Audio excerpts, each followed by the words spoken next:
Je travaille beaucoup avec tout le monde sur le terrain. Je porte un peu pas mal de chapeaux.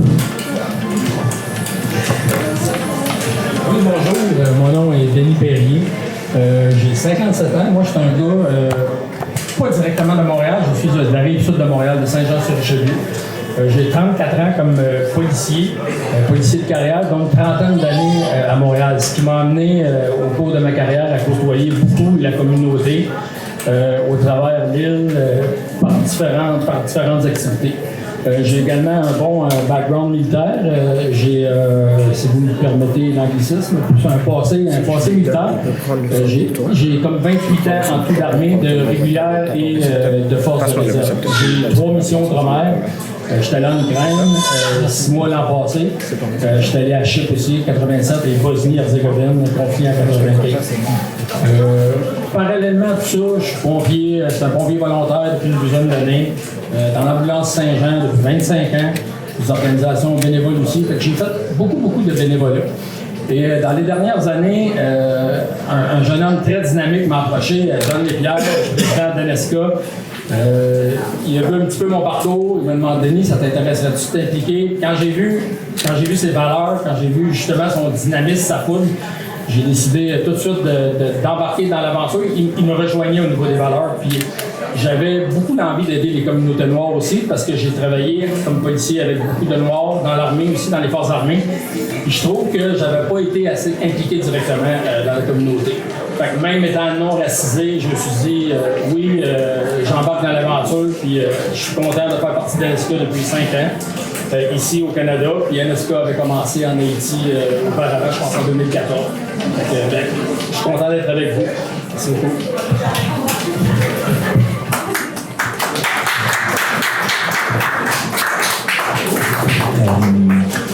Oui, bonjour, Cyril Ekwala. Quand lui Edgar a dit des experts d'OBNL, j'ai sursauté parce que ce serait peut-être être un peu imposteur. Moi, je suis d'abord journaliste. C'est ça ma formation.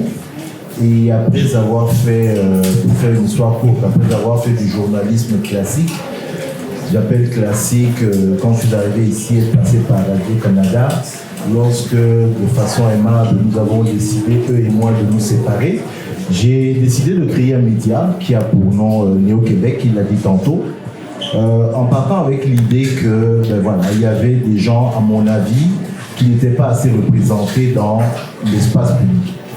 C'est comme ça qu'est né Néo-Québec. Et puis au fil du temps, c'est devenu un organisme qu'on a plutôt classé. Et quand je dis on, c'est même le groupe 3737 où on est qui a classé Néo-Québec dans ce qu'on appelle rayonnement. Alors j'ai trouvé ça fabuleux parce que là je fais plutôt partie des OBNL qui contribuent au rayonnement des communautés noires. Lorsque vous allez voir la mission de Néo-Québec, c'est la promotion de la diversité et de l'inclusion. Mission que nous nous sommes assignés bien avant que les 3 lettres EDI ne soient à la mode. Nous, on était déjà lancés là-dedans.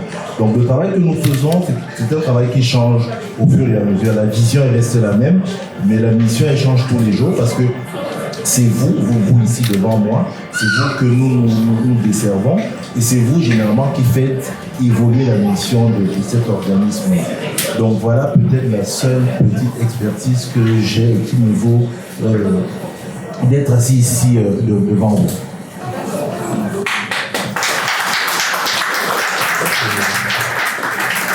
C'est du Cyril tout craché, je pense, la modestie.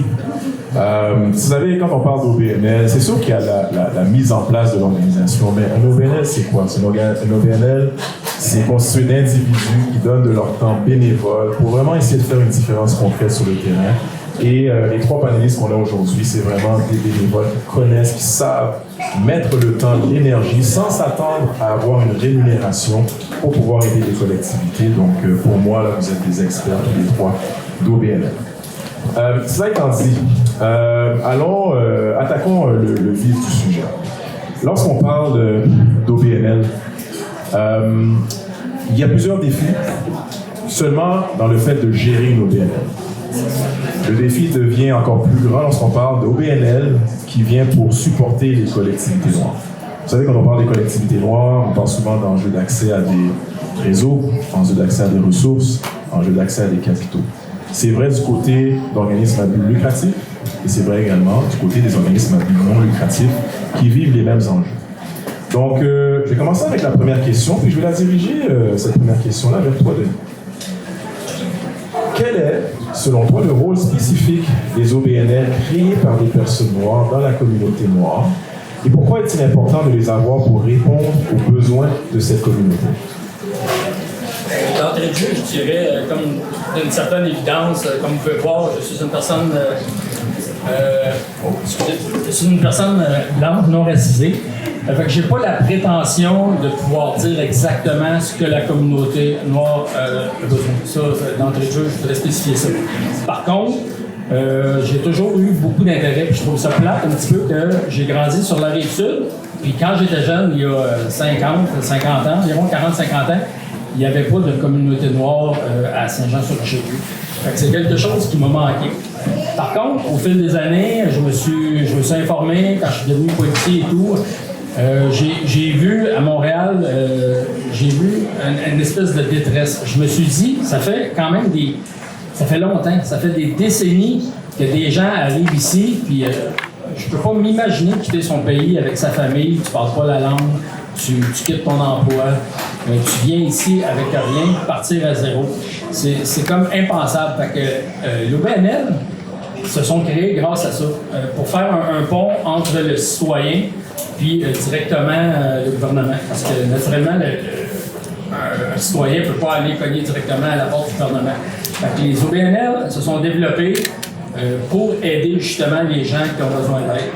Fait que je trouve ça super important. Et c'est eux qui ont la proximité aussi avec le terrain. Le gouvernement ne peut pas aller sur le terrain des gens et aider directement. Ils peuvent financer, peuvent encadrer des choses comme ça, mais l'OBNL est directement sur le terrain. Il peut encadrer, il peut aider les personnes. Merci énormément, Denis. Est-ce que vous voulez renchérir maintenant, Cyril? Je vais renchérir, conforter un peu ce qu'il a dit. C'est-à-dire qu'à la base, on parle d'OBNL, mais il faut déjà, dès le début, savoir pourquoi est-ce qu'on crée une OBNL. L'OBNL doit répondre à un besoin spécifique. Très souvent, ce sont des besoins sociaux.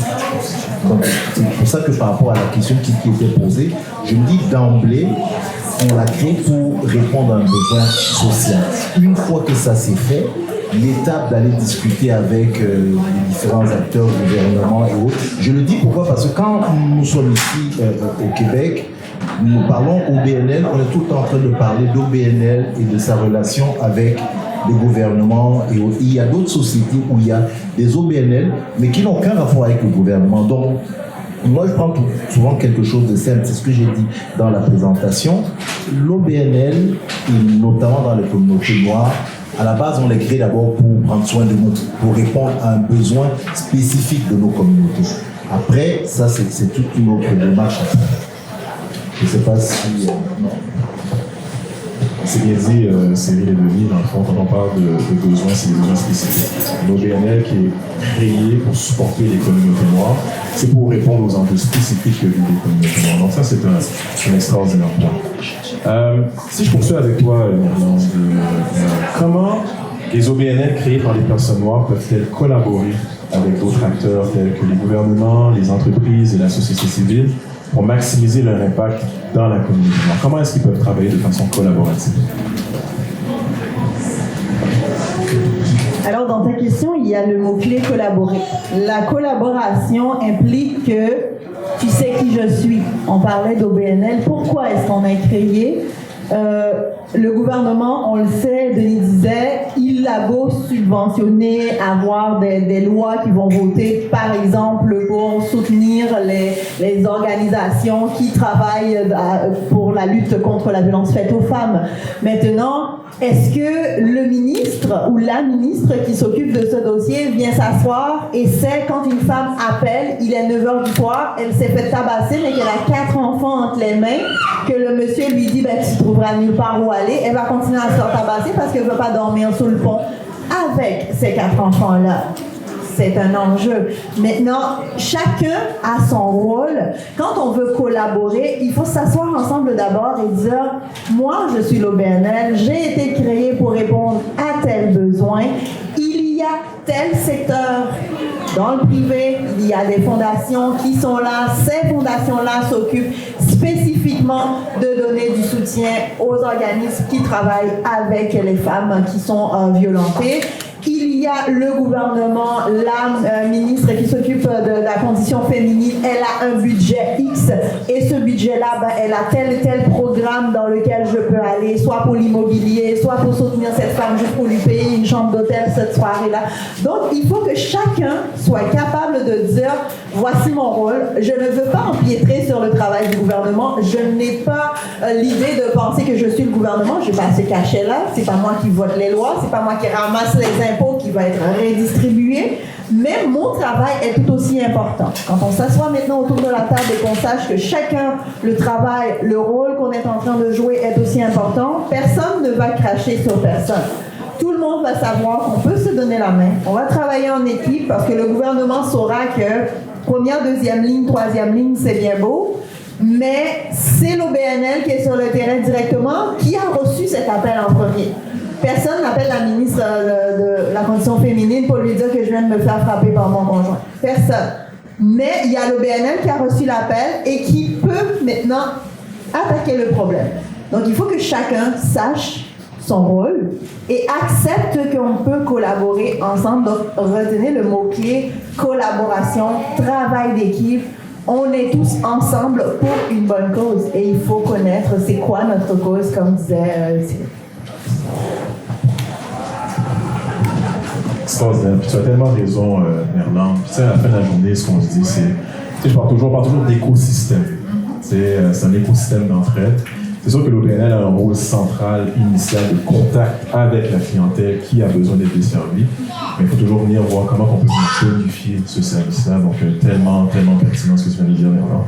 Est-ce que vous voulez peut-être enchérir un peu là-dessus, Cyril, Denis? Non, ça va. Ok, super. Passons à la prochaine question. Cette question-là, je vais la diriger vers toi, Cyril. Quelles sont les stratégies de plaidoyer et de sensibilisation que les OBNL créées par des personnes noires peuvent mettre en œuvre pour promouvoir leur cause, sensibiliser la société et obtenir un changement systémique en faveur du développement de la communauté noire? Voilà. J'espère que je vais retenir toute la question. Je vais plaider pour ma chapelle. Je vais commencer par ça, la communication. Se faire connaître. Se faire connaître ce qu'on fait, ce qu'on propose à la communauté. Je pense que c'est déjà là la première chose. Il y a beaucoup d'OBNL qui existent, on ne les connaît pas. Même les populations qu'elles desservent ne les connaissent pas. Et cette communication, elle est liée à, ça ne va pas faire à tout le monde, mais je vais quand même le dire, à une forme de, je dirais de manque de sérieux, de manque de professionnalisation que nous avons dans beaucoup de nos OBNL. Je dis bien nos OBNL, c'est-à-dire que je m'inclus dans ces OBNL-là. On n'imagine pas le nombre d'OBNL qui existent dans ce pays, on a l'impression de voir de grandes entreprises, mais ce sont des OBNL et qui effectuent un travail énorme dans la communauté en général. Et lorsqu'on parle de nos OBNL à nous, dans nos communautés, ce sont toujours de micro OBNL. Ça, c'est la première chose. C'est pour ça que le mot collaboration dont tu parlais tout à l'heure a fait tilt dans ma tête. La deuxième chose, et vraiment, prenez ce que je dis sans aucune prétention. Je n'ai pas prétention d'être le meilleur là-dedans. Moi-même, je suis en train d'y travailler. C'est la professionnalisation. Si on n'a pas les capacités, c'est d'aller s'outiller pour pouvoir gérer une OBNL. C'est pas le budget de la maison, c'est pas même le budget de la maison, on le gère d'une certaine façon. Lorsque tout ça est mis en place, et vraiment je le dis avec beaucoup d'entrain parce que je suis en ce moment un certain nombre de formations qui m'aident dans mon rôle d'administrateur d'OBNL, à être meilleur, à être compétent. Et on rencontre des gens devant nous qui nous parlent et on se dit, oh waouh, il est dans une OBNL comme moi, mais les compétences qu'il a pour gérer cette OBNL, on en trouve très peu dans nos communautés. Donc c'est de dire, avant qu'on aille faire un plaidoyer, lorsqu'on va se tourner vers nous et demander, ok, parle-nous de ton OBNL, où tu en es, si c'est quelque chose qui est très amateur, on n'a aucune chance de faire connaître nos causes. Ça, c'est la première des choses que je vais dire comme ça d'emblée. Et la deuxième chose, oui, j'ai parlé de communication. Peut-être aussi c'est la collaboration, ça va amener à la collaboration dont elle parlait. On rencontre beaucoup d'acteurs, parties prenantes, qui nous disent, là, même à casquette de journalistes, oui, dans vos communautés, on veut aider, on veut contribuer, mais il y a une multitude d'OBNL qui font exactement la même chose. Est-ce qu'il y a une possibilité de mutualisation? Est-ce qu'il y a une possibilité de collaboration? Je pense que c'est à partir de ce moment-là qu'on aura des OBNL fortes. C'est à partir de ce moment-là qu'on pourra avoir le terme que tu as utilisé, un réel changement, un changement systémique dans la société. Là, à ce moment, lorsqu'on va faire un plaidoyer, puis je ne le dis pas parce que je suis assis sur votre beau canapé dans vos locaux, je veux dire, le travail que vous faites au groupe 37-37, aujourd'hui, vous avez les moyens de faire un plaidoyer, le moyen de sensibiliser sur les besoins des communautés, parce que voilà, la structure elle est forte. Donc ça, c'est un problème qu'on a dans nos communautés, à nous d'en prendre conscience. Je sais que je suis parti dans autre chose là, mais il fallait que ça sorte. Voilà. Merci Laurent. Écoute, il y a tellement de points dans ce que tu viens de dire. Tu parles de communication, tu parles de micro-organisation, tu parles de collaboration, de rassembler, si on veut, les organismes qui font à la fin de la journée le même travail. On dit souvent, là, il y a beaucoup de chefs, mais pas assez d'Indiens. On a tendance, on forme une organisation, on a tendance à ne pas regarder, voir qu'est-ce qui se fait ailleurs, puis on veut être le chef du projet, de l'idée derrière le projet. Donc non, honnêtement, il y a beaucoup de points à mentionner. Je pense qu'un élément qui est important, c'est l'élément renforcement de capacité. Lorsqu'on parle des OBNL, ce qui est important vraiment, tu parles de micro-organisation, mais c'est de voir comment on est capable de renforcer leur capacité, c'est-à-dire à augmenter, si on veut, leur nombre de ressources, voir dans quelle mesure le financement peut être augmenté au niveau de ces organisations-là pour les rendre encore plus solides. Puis comme tu l'as dit, Cyril, comment on peut les organiser, les mettre ensemble. Pas nécessairement pour créer des fusions, mais comme Néerlande l'a dit tout à l'heure, pour peut-être voir comment on peut créer un écosystème d'entraide pour supporter justement la même collectivité que les différentes OBNL veulent servir. Si on parle des OBNL, on parle des personnes noires, on parle du service justement aux communautés noires, qu'est-ce qui est différent dans le service à offrir à une communauté noire, aux communautés noires versus le service à offrir aux communautés, je ne sais pas, du Maghreb, les communautés latines? Peut-être Denis, je vais peut-être diriger cette question-là vers toi. Oui, c'est une excellente question. Qui de mieux placé que la communauté noire de savoir qu'est-ce qu'elle a besoin? Tu sais, pour donner un exemple rapide, est-ce qu'un coach de hockey pourrait demander à un joueur de football, OK, c'est quoi la stratégie? Ça n'a aucun sens en partant. La communauté noire, puis j'irais plus loin que ça, la communauté, c'est très diversifié. Ne serait-ce que Haïti, ne serait-ce que la Côte d'Ivoire, des pays africains, chaque communauté a ses particularités, ses valeurs, ses cultures. Certains arrivent de des pays de guerre, d'autres non. D'autres sont venus ici pour une meilleure qualité de vie. Fait que, mais ils ont tous un objectif commun, c'est d'avoir une meilleure vie. Fait que je pense que c'est très important pour les gouvernements d'arrêter de mettre tout le monde dans le même panier, de dire OK, au nom de la diversité, toute la communauté noire. Donc je pense que chaque OBNL a sa raison d'être, surtout quand on parle de communautés distinctes, parce que je pense que c'est très diversifié. C'est ça. Ben, en même temps, j'aime ce que tu dis parce que quelqu'un, vu que j'étais en politique, puis quelqu'un me disait, ben moi je trouve que la communauté haïtienne, elle est divisée. je suis de la communauté haïtienne, donc j'ai pris la communauté haïtienne en exemple, puis je disais, je trouve que cette communauté-là, elle est divisée, on doit s'entendre et s'asseoir ensemble pour un pays. Il me disait, non, non, non. C'est un stratège politique, puis il me disait, tu sais, chaque personne qui a soit traversé la frontière, parce que ça arrive de plus en plus, ou bien qui est arrivé à l'aéroport, il a une vision différente. Chaque personne dans sa tête, peut-être des familles, ça peut être des cellules, mais chacun arrive avec des projets différents ici. Quand un OBNL est fondé, oui, je suis pour la collaboration, pour qu'on travaille ensemble. Et il y a la distinction à respecter parce qu'il y en a qui vont desservir les femmes, d'autres qui vont être dans le domaine de la culture. Mais maintenant, c'est de trouver ce point qui nous rallie. Cyril est en communication. Oui, beaucoup de personnes issues de la communauté africaine, mais vraiment, on parle ici du continent, vont s'associer à lui.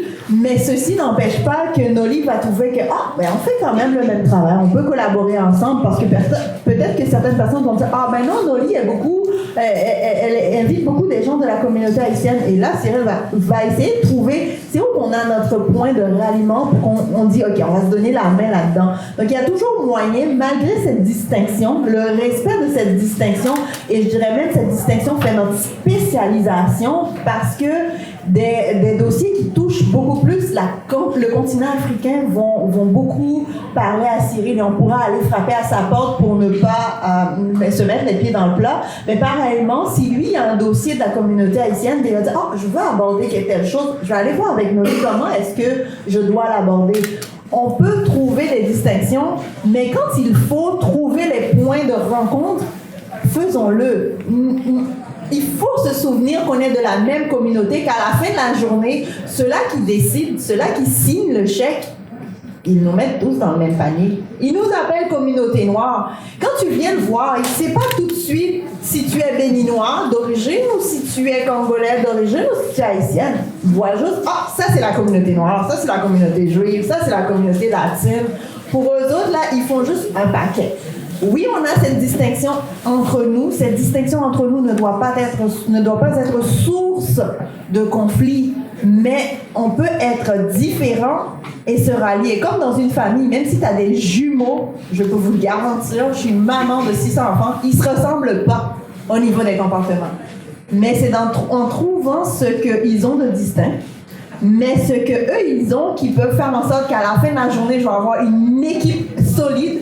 On trouve leurs points de divergence et aussi leurs points de convergence. On va avoir une équipe solide. C'est la meilleure façon pour la communauté noire d'agir, je crois. Tellement de points intéressants dans ce que tu viens de mentionner, Léandre. Il y a l'aspect, la communauté noire, mais il y a l'aspect aussi régionalisation à l'intérieur des communautés noires. Il y a certaines spécificités. Je pense que les enjeux globaux des communautés noires, je pense que ça touche à toutes les communautés noires, mais il y a des petites spécificités quand même à considérer dans l'approche. Je pense que c'est important. Puis travailler en synergie, dans le fond. C'est important de comprendre les spécificités. Tu vas intervenir, Cyril? Non, juste en passant, puisqu'on est entre nous, je n'ai pas souvent l'occasion de dire, puis Merlan disait, il y a la communauté haïtienne qu'on pense divisée, puis de l'autre côté, il y a les Africains. Si vous rentrez aussi dans les Africains, parmi les Africains, il y a des subtilités que vous ne pouvez pas imaginer. C'est-à-dire que l'Ouest Af est complètement différent de celui de l'Afrique centrale, qui est différent de celui de l'Afrique de l'Est. Donc très souvent, ça répond aussi à la question. Je pense que c'est parce que nous connaissons notre monde. Nous savons comment il réagit. C'est pour ça qu'il faut ces OBNL noirs par des noirs. Tout à fait, c'est un bon point. Puis écoute, j'irais même à un niveau, à un autre niveau. Il y a l'aspect, communauté noire, donc l'aspect régionalisation, mais aussi la présence. Ici au Québec, on a une communauté noire francophone, des communautés noires anglophones. Majoritairement francophone au Québec, minoritairement anglophone au Québec. Majoritairement anglophone à l'extérieur du Québec et dans les restes des provinces du Canada et minoritairement francophone. Donc il y a toutes ces spécificités à faire, mais ce qui est important pour rejoindre un peu ce que vous avez dit tous les trois, il y a l'aspect collaboration, l'aspect synergie. Il faut qu'on travaille ensemble pour pouvoir supporter les communautés noires de façon collective. Donc vraiment extraordinaire point. Merci beaucoup pour ces réponses. Si je passe à la prochaine question. Si on parle de ça, là, on parlait de division. Souvent, la division, souvent, elle est créée par l'aspect critique qui peuvent venir de plusieurs endroits. Quels sont les défis et les critiques potentielles auxquels les OBNL créés par des personnes noires peuvent être confrontés et comment peuvent-ils y répondre pour continuer à jouer un rôle positif dans la communauté noire? Après, je ne vais pas diriger la question à une personne en particulier. Oh, bon. Je te laisse avancer. J'aimerais y aller avec notre parcours à nous. On a été fondé en 99 en Haïti. On était juste une compagnie de théâtre. On faisait des spectacles de théâtre. À un moment donné, il y a des maisons de jeunes en Haïti avec FOSREF et VDH qui nous disent on a besoin de formation pour les jeunes. On va utiliser le théâtre pour intervenir auprès des jeunes. Ça, c'était innovant pour nous. On écrit des pièces de théâtre et on travaille avec les jeunes beaucoup. Moi, j'étais une formatrice en Haïti. Et là, arrivé ici, au Québec, la première critique que moi j'ai eue envers la communauté noire, c'est de dire il y a tellement de salles de spectacle. Il y a tellement d'espace, les gens achètent des passes-saison pour aller au théâtre. Là, tu disais, oh, mais non, les gens au Québec, ils vont pas au théâtre. Ce n'est pas vrai. Il y a des petites salles de théâtre, mais il n'y a aucune salle de théâtre qui appartient à la communauté. Même la communauté juive a son propre centre. Même la communauté italienne a plusieurs centres. Dans l'Est et dans l'Ouest, c'est une communauté divisée en deux. Eh bien, ils sont divisés en deux aussi au niveau théâtre. Mais tu arrives ici, il n'y a pas de salle de spectacle, mais la communauté est pas au bal. On est parfois critique envers nous-mêmes. Il faut commencer par se critiquer et se dire, mais voyons donc, ça a l'air que c'est nous qui avions mis en place l'UQAM, mais on n'est pas capable de se mettre une salle de théâtre dans la communauté noire, dans la communauté haïtienne. Puis là, on commence et on dit, ben dans l'Est, il n'y a rien, mais majoritairement, on dit le pied-à-terre de la communauté noire, majoritairement les Haïtiens, c'est à Montréal-Nord. Mais qu'est-ce qu'on a à Montréal-Nord? Aucun magasin qui appartient. Mais quand je parle de magasin, on s'entend, on parle bien de maxi où il peut y avoir 500 personnes ensemble en train de magasiner. On parle pas d'une petite boutique qu'on se piétine dessus puis on n'est plus capable d'ouvrir la porte puis on est en train de faire 15 000 choses dans la même boutique, ok? On s'entend. Il faut viser grand. Il y a certaines communautés qui visent grand. Il faut accepter la critique. Nous, en 10 ans, on a accepté la critique. On a accepté qu'on nous dise, oui, mais vous faites des spectacles de théâtre, mais il n'y a pas de Blancs qui viennent. Fine. On va inviter toutes les communautés, on va le faire en français. On a un festival durant le mois de l'histoire des Noirs, mais qui ne vise pas juste les Noirs. Si la critique, pour toi, c'est une façon d'aller t'enfermer quelque part, tu n'avanceras pas. Il y a des OBNL qui ont 20-30 ans, mais moi, personnellement, je me suis dit, si je devais faire partie de cette OBNL-là et d'être encore dedans pendant 20-30 ans, j'arrêterais ça là. Regardez leur état financier, regardez d'où leur source de financement, c'est encore la même chose, c'est encore le député qui continue de donner jusqu'à ne plus en finir. Il y a une diversification qu'il faut aller chercher. Il faut aller chercher la synergie. Il faut que la critique soit source d'inspiration pour nous. Si cette critique-là, c'est une façon pour nous de fermer les portes aux autres, on n'avancera pas. Il faut savoir en prendre, comme disent les Québécois, et savoir en laisser de côté. Et avec ça, on va bien avancer. On connaît nos communautés, on sait les spécificités qu'ont nos communautés, on va travailler avec ce que les communautés nous proposent, les critiques qu'ils nous donnent, constructives ou non, parce que c'est rare que dans les communautés, ils vont donner des critiques constructives. Je suis désolée, mais sinon vous n'allez pas avancer, vous allez laisser tomber la cause, parce que la critique constructive, on dirait qu'on n'a pas été éduqué pour dire « Hey Denis, là, je sais pas, j'aurais pas porté cette... Je trouve que t'es vraiment fancy. C'est quoi la chemise, là? Je sais pas. On la change-tu? » Il y a cette façon de faire tu n'es même pas capable de... Donnons-nous la main. Critiquons, mais critiquons pour aider l'autre de s'élever. Et puis comme ça, on sera fiers de dire, regarde, Good Concept, là. Je les ai vus, moi, je suis arrivée ici. Moi, j'ai une formation avec un OBNL qui est très connu, INM. Quand je suis arrivée ici, ils n'avaient pas ça. J'ai rencontré le gars, il m'a dit, ben nous, on a été bénévoles pendant plus de 11 mois pour faire ça qu'on est aujourd'hui. Et aujourd'hui, ils sont capables de nous parrainer, d'être le parapluie qui fait que quand le gouvernement dit c'est la communauté noire, il dit non, il y a la communauté noire anglophone, il y a la communauté noire de l'Afrique. Ils sont capables aujourd'hui de mettre ce parapluie et de nous mettre en dessous. Mais il leur a fallu du temps d'accepter la critique, d'accepter aussi de ne pas dormir, d'accepter de rien avoir. Donc la critique doit être une façon pour nous d'avancer.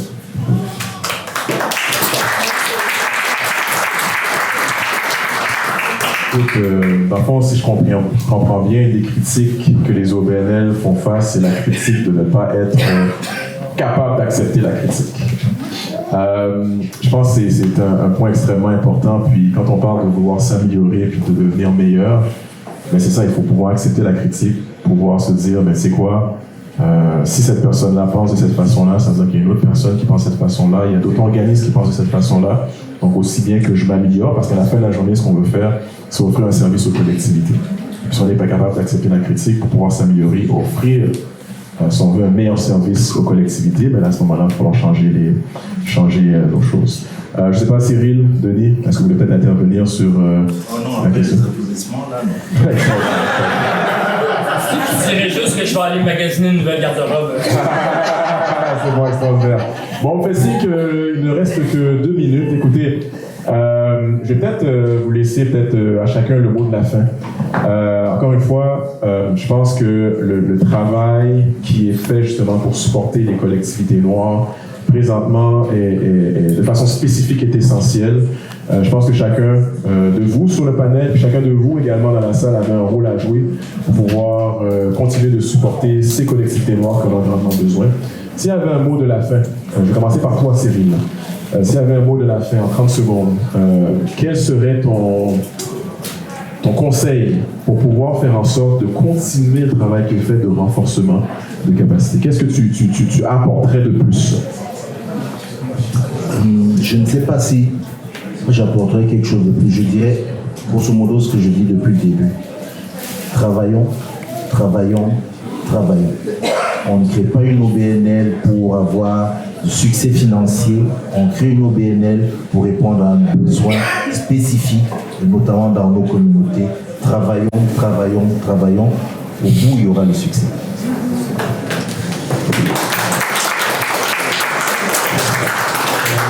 Pour ma part, je dirais, on a eu d'énormes points qui sont sortis, tous des bons points, mais on n'a peut-être pas parlé directement du citoyen en tant que tel, parce que si l'OBNL existe, c'est vraiment pour le citoyen, particulièrement ici pour les communautés noires. Il ne faut pas oublier de les impliquer. Tu sais, des fois, l'OBNL tire la couverte de son côté pour avoir des subventions du gouvernement et tout, mais le citoyen, c'est quoi ses réels besoins? Même d'une maison à l'autre, c'est pas la même chose.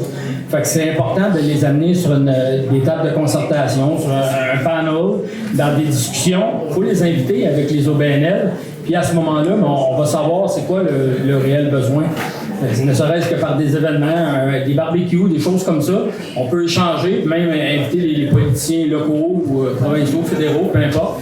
Puis qui échangent directement avec. Ça, je pense que c'est très important. Puis un autre point, c'est que vous l'avez tous dit, cette espèce de jalousie souvent au BNL, là, ça vient, là, c'est malaisant. Il y a des centaines d'organisations, puis de bâcher l'organisation à côté qui veut aider. Tu sais, on dirait que tout le monde tire la couverte de son côté, mais ça serait le fun de ramener dans le même sens. Puis, c'est pas seulement au sein de la communauté noire, c'est dans la société en général. On voit ça chez les vétérans aussi. Beaucoup d'armées, beaucoup de groupes se créent, mais tout le monde va avoir sa place au soleil. Tu sais, est-ce qu'on peut travailler dans le même sens, ramer par là-bas, puis en bout de ligne, tout le monde va y gagner.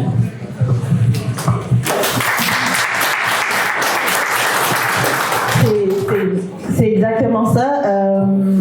Comment on peut renforcer nos capacités, c'est d'abord d'aller chercher les expertises.